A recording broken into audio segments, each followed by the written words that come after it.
Okay, well, hello and welcome to our wrap-up class, or not only a wrap-up, but the end of the series of the history of witchcraft and magic. And we're pulling it all the way into the current era, at least 2016 or 17, I'm pretty darn close, and talking about magic in pop culture. You've all seen my bio, but here's just a brief overview if it's your first time.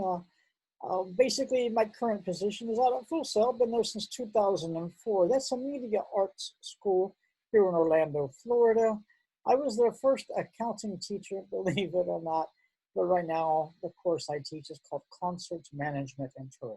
It's a lot of fun.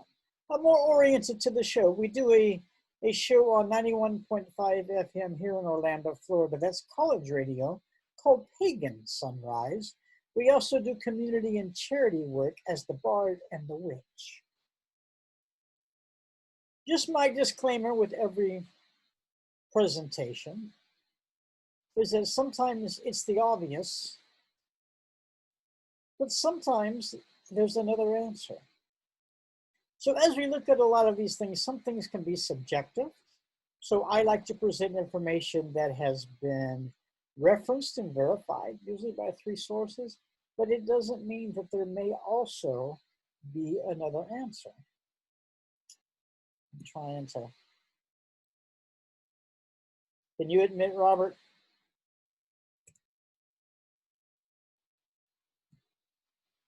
There he is.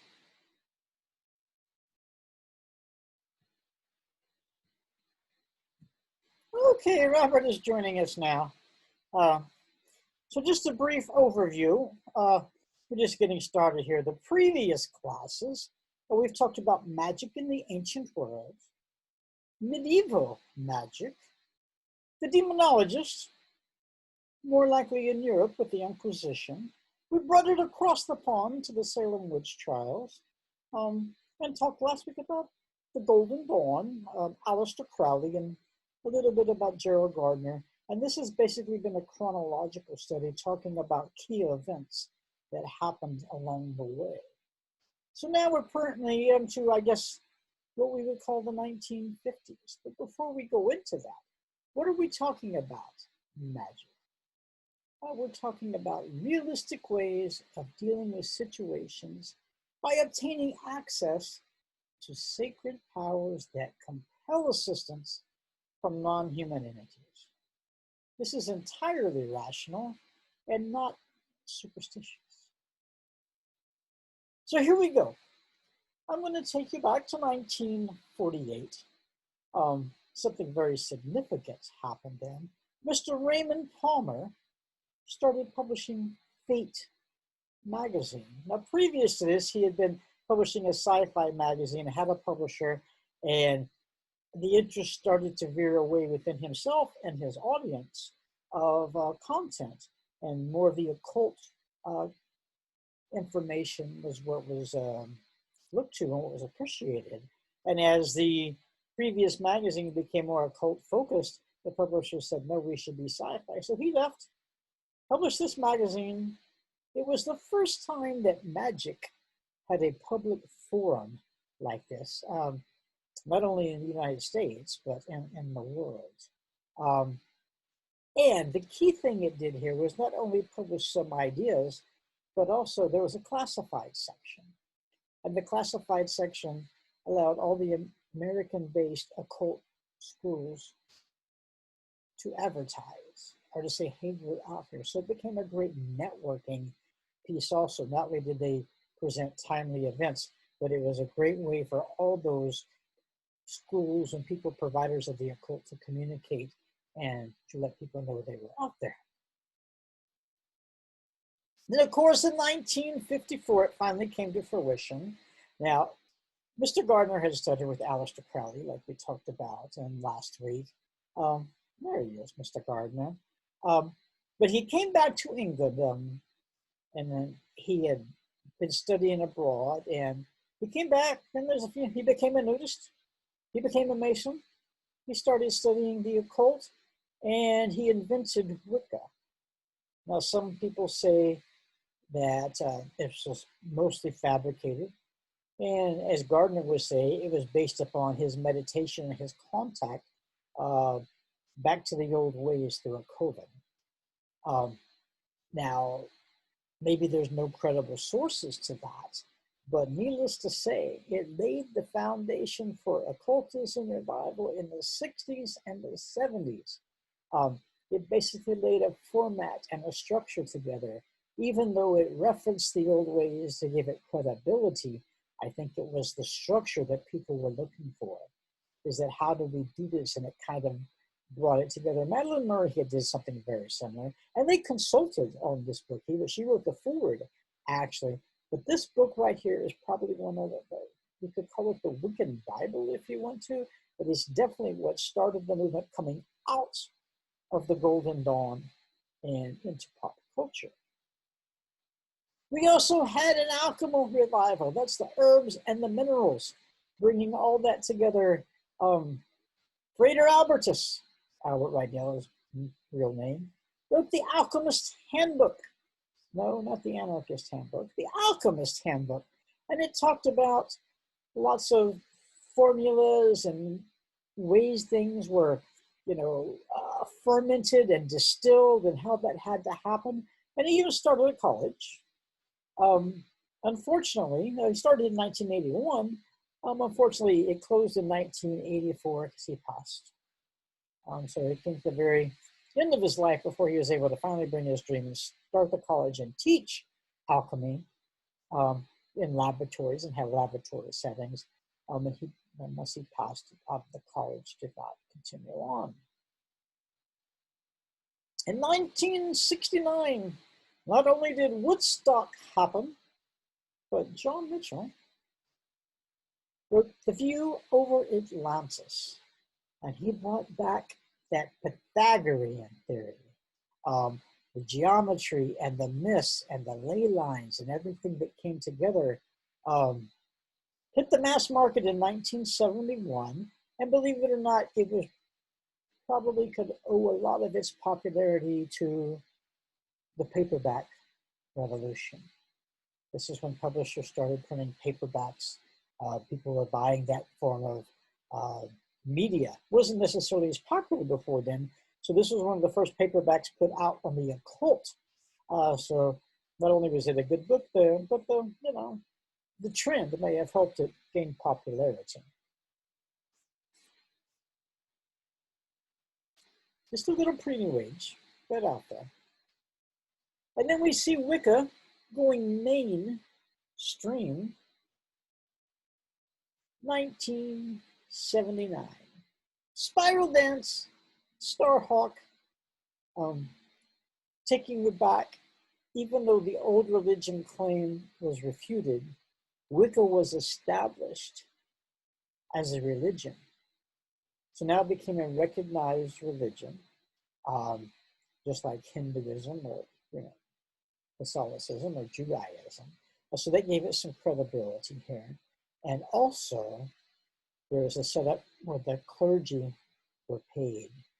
So not that it was about making money, but that there was a hierarchy and there was a monetization.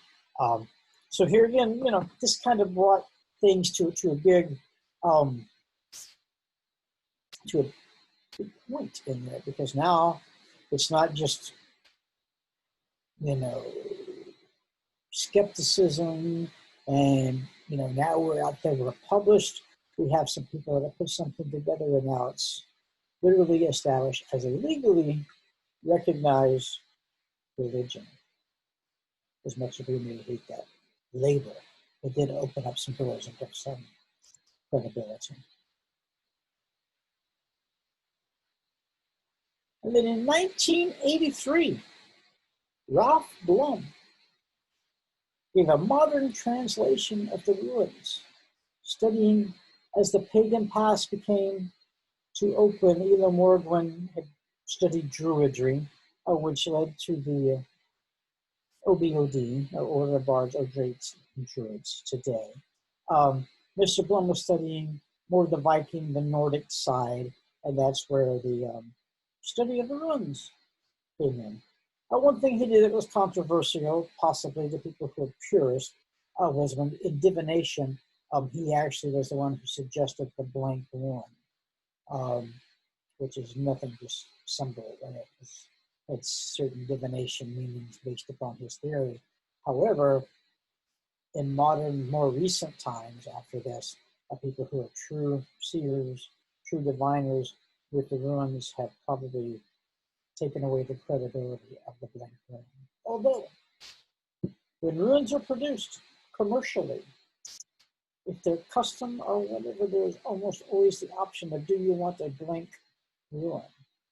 So some people still observe that today. There are some methods that use that today.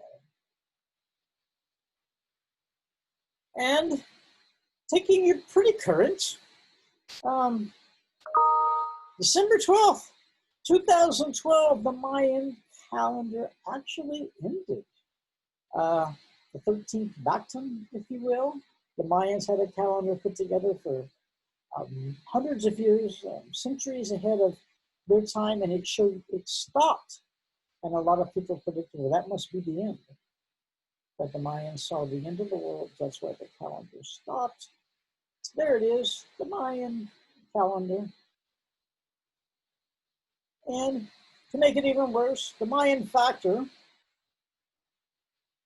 by Jose Aguirres, it was written in 1987 and kind of perpetuated this. Gave a lot of credibility to the Mayans calendars and record keeping and things that they did. So it kind of fueled the hysteria, if you will. But as we see, December 12th, 2012 has came and gone. If we think hard enough, we can say, where were we 7.5 years ago? But there were frauds, there were fantasies. A lot of people were banking on it. Literally, they were hoping they would be out of debt, the world would come to an end, they had mortgaged themselves to the hilt. Everything's going to go away in 2012. What does it matter? I'm sorry to say there were no incidents. Maybe, you know, I don't know. Maybe some incidents, but nothing that was great, tragic, and overwhelming. A few people prepared for the spaceship to come. A few people took their lives, unfortunately, but no mass revelations of everything. So, that brings us to the fun part of this presentation. I've put two handouts for you. They're actually PDF files that you are more than welcome to download. They're going to kind of be what we talk about. I'll bring them up on the screen too. But here we want to talk about the silver screen witches. And I think it's important to look at that. And we can really take it all the way back to maybe before, but the Wizard of Oz. And there has been a lot of things depicted by Hollywood and by story that have not only changed the perception of witchcraft, but I think that they, in some point, have led to new interest.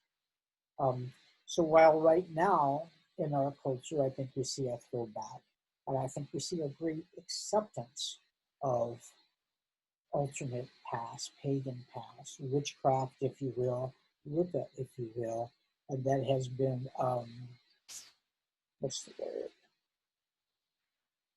It's not as evil as it used to be. The perception is there is that it's for good, you know, the good witch, whatever you want to say. But basically, I think it's fair if we just sit back and look at how these have affected our culture. And before we do that, I have a good friend. We're going to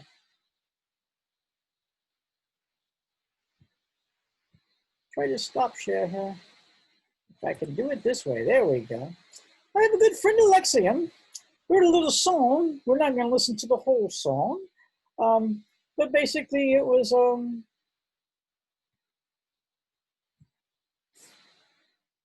yes, called It's Cool to Be a Witch. So we're going to see if I can, here we go, Alexian. It is very timely in the words that it says, talking about how things have changed. All right, let's see if I can make this happen. We're not going to listen to the whole thing, but you'll get the idea.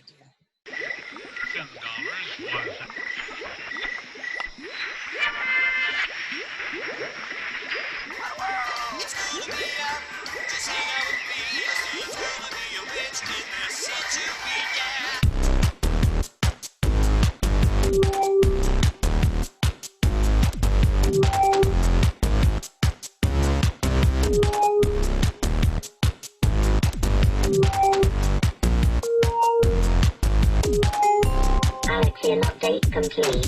When I'm flying through the air on my broom, I like to zoom down the chimney to my living room. I hop right off and I begin to cook. I toil and I trouble from a big black book. It's easy these days with the microwaves that be. It's cool to be a witch in this century. Yeah, it's cool to be a witch. It's cool to be a wow, wow, wow, wow.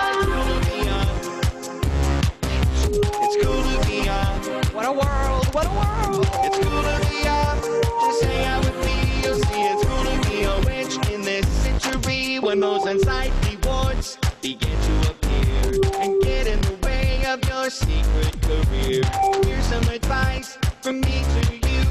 Annihilate them, macerate them, whatever you do. Pop over to the corner, dark, now let me tell, they got some. So you get the idea. I play that song on the show sometimes, and when you listen to the words, it really is. He takes it all the way back his video to, if you will, the Macbeth, and how witches were looked at back then, and so it's a nice little spin, nice little cute little song, and he put a beat to it. Now it's actually Cool to Be a Witch 2.0. The first one was 12-bar blues.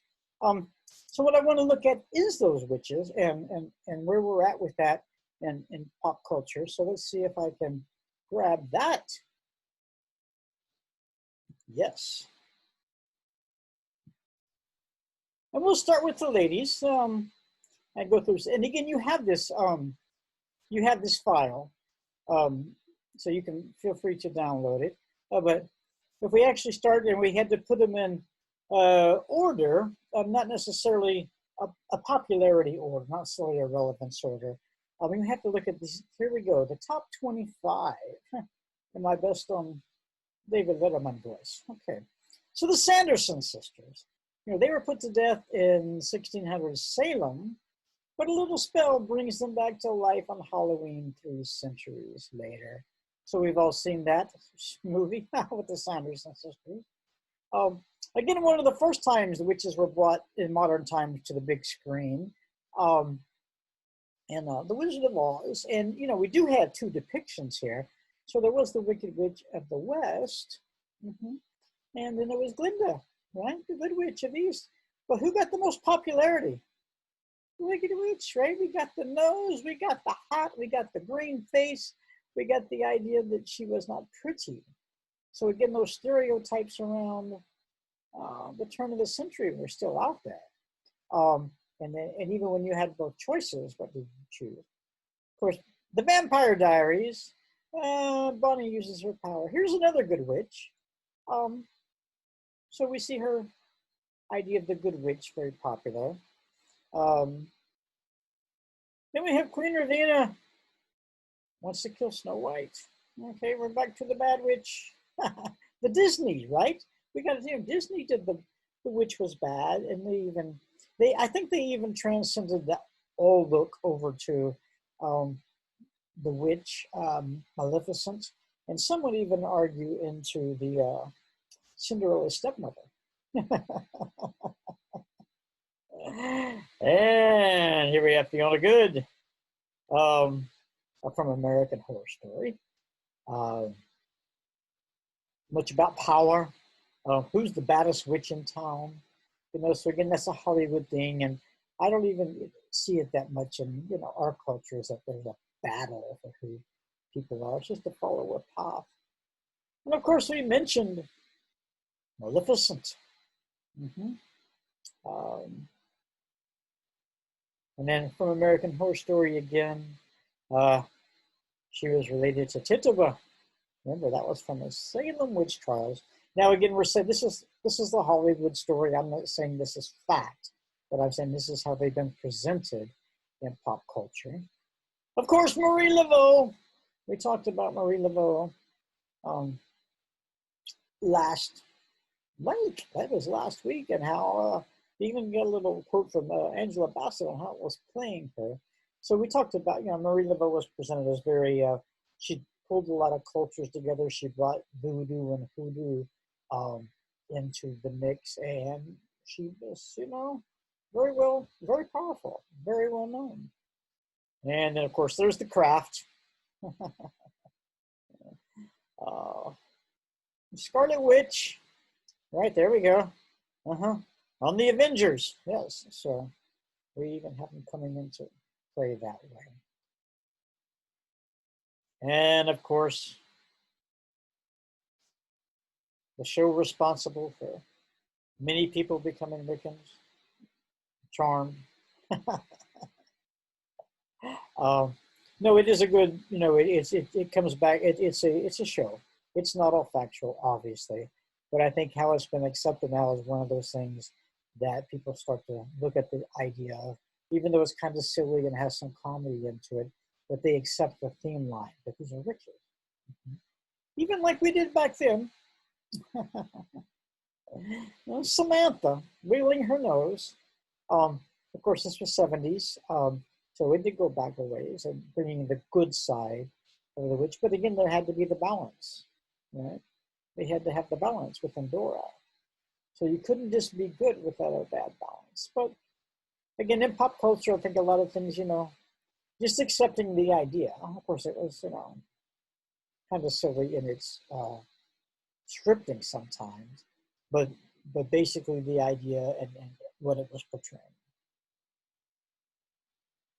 And then the Pirates of the Caribbean. Yes. Tia Dalma is a super powerful Calypso, the sea goddess. And of course, that brings us into Harry Potter, pretty much into the modern era.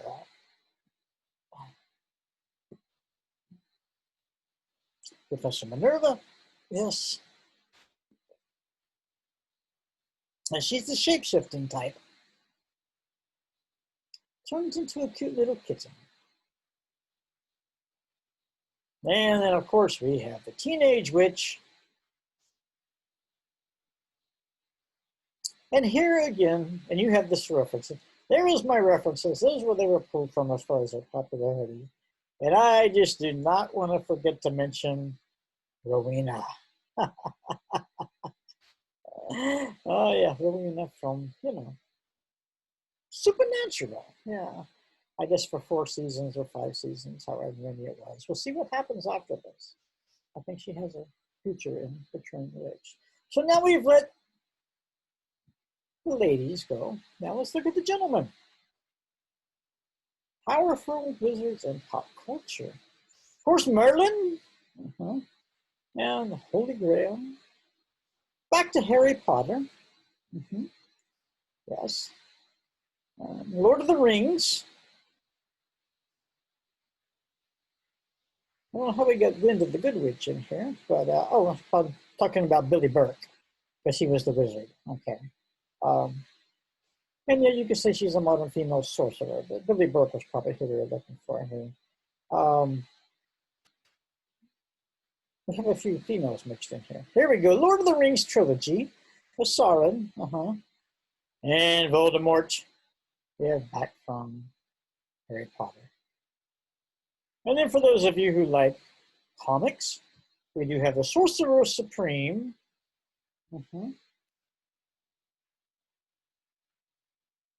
And Zatanna. And we'll end it with this one. Now we got 2 more. We'll end it with Jafar and Prospero. So we all know Jafar from Aladdin, starting in 1992. And he made several. There was even a movie about him. He even got his own little show from Disney. So again, modern day witches, wizards, and how they're foreseeing this is more in an evil side, and then we'll finish with this. William Shakespeare seemed to have a thing for magic, yes. And in the Tempest there was Prospero. Okay. So that kind of wraps up my screen share, but it does not wrap up the conversation. So I'm going to pull this open up the chat. So we can see, are there any, one thing I would say here is what I've seen. I'm going to kill this, a couple of these on my screen so I can have a cleaner screen to look at you. Yes. Is that there's a piece out right now called The Return of the Goddess. And it's on Academia EDU if you're into that type of thing. It's very well referenced. And it kind of takes this whole series that I've been talking about and talks about what we've done to women over time in regards to magic. And how in Mesopotamia, it was very well accepted that women and men could do magic, even in a culture where men dominated. And then over time, as Christianity and things came in, it became a time to persecute women and for the witchcraft and not respect it. Even in the Bible, they refer to the witch of Endor. But this paper talks about how it was just a way to advance a political agenda more than anything else. But at the sacrifice of some people who couldn't defend themselves. So it was much easier to push this agenda forth in that manner. And then as we see things happen in England, obviously, where people are starting to say, this is crazy. This isn't something that we should be burning people for or hanging them for. If we don't like what's happening, we can make it a crime. And the crime was that this wasn't real, so it was fraud. But then as it came to fruition, we saw some examples last week and the week before where, there was some credibility to what was happening and people were just ignoring it. So we see the goddess, if I can use that term, come to fruition, and much more so this week than what we see in history. And I'm not saying that there's still not some skepticism and there's still not some, name calling, if you will, or stereotyping. But I think we've truly came, maybe not full circle, but we've came a way of redefining what a witch is. Now, I will say this for our culture, and what I see is that we have to be careful of that, because it's so easy for us to say, you don't believe I'm a witch, can I have a lock of your hair? So we kind of sometimes perpetuate that. And maybe we just are not afraid to fall into the stereotype of what it is, but at the same time, are we giving credibility to the myth? And so I think we have to be careful of that. I think we have to accept the myth for what it is and deal with it, true. And I agree, there is black magic, don't get me wrong, so we can't say everything is good, but there is a balance. There is a balance of good and evil. And that's always been that way in witchcraft, because there is a balance of dark and light, Mother Earth, Father Sky, however far you want to go with it. So I think we're at a time now, and maybe more especially now in the past month or two, that people are starting to reassess their values. They're starting to maybe not their values, but the way they look at things, the way they stereotype people, the things they were taught, and especially towards acceptance. So I think it's a great time for us and anybody involved in witchcraft or another path to be positive, to be open. There may be a lot of misunderstandings, misrepresentations, not only from Hollywood, but from different cultures, different pulpits, if I can take it that far. So again, this kind of brings it up to right up into almost 4 or 5 years ago as far as where we're at in pop culture witchcraft. There hasn't really been any new great revelations as far as, they have the Alexandrian path, and those are just all offshoots of Wicca, and there's always going to be the right to practice different things, but there hasn't been anything profound either in society or legally or in the movement that we're pulling it all together, and more people are becoming interested, and more, if nothing else, they're understanding, and they're even just if you think about now the big turn on organic foods, going back to nature, getting away from chemicals, looking at things that are more pure. It brings out the whole study of alchemy and herbology, which was founded, by the good folk.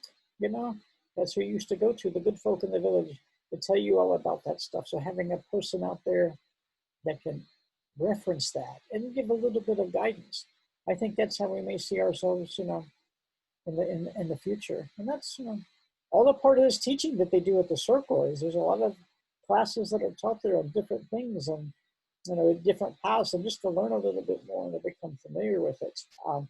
I think, again, facilitate, if I can coin the phrase, the return of the goddess. So I've got a little over 30 minutes now. That's a little under schedule, but that's okay. So are there any questions? The best way may be if you would type it in the group chat.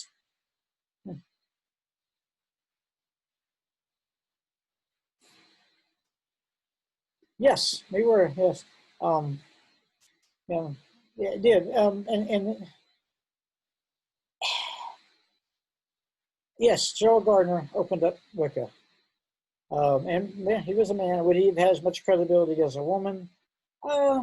He did a lot with Madeline Murray, and they corresponded together. So her book actually came out first. But there's some people look at Gerald and say, hey, you stole a lot from everybody, and really all you wanted to do was get skyclad and run around the moon. Because he was a nudist.